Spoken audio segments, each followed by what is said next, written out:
جو لوگ خیرات کرنے والے ہیں، مرد بھی اور عورتیں بھی، اور اللہ کو نیک نیتی سے قرض دیتے ہیں، ان کو کئی گنا ادا کیا جائے گا اور ان کے لیے عزت کا صلہ ہے۔ اور جو لوگ اللہ اور اس کے پیغمبروں پر ایمان لائے، یہی اپنے پروردگار کے نزدیک صدیق اور شہید ہیں۔ ان کے لیے ان کے اعمال کا صلہ ہوگا اور ان کے ایمان کی روشنی بھی ہوگی۔ جن لوگوں نے کفر کیا اور ہماری آیتوں کو جھٹلایا،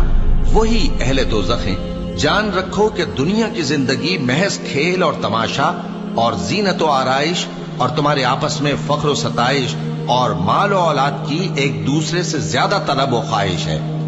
اس کی مثال ایسی ہے جیسے بارش کہ اس سے اگنے والی کھیتی کسانوں کو بھری لگتی ہے، پھر وہ کھیتی خوب زور پر آتی ہے، پھر اے دیکھنے والے تو اس کو دیکھتا ہے کہ پک کر زرد پڑ جاتی ہے، پھر چورا چورا ہو جاتی ہے، اور آخرت میں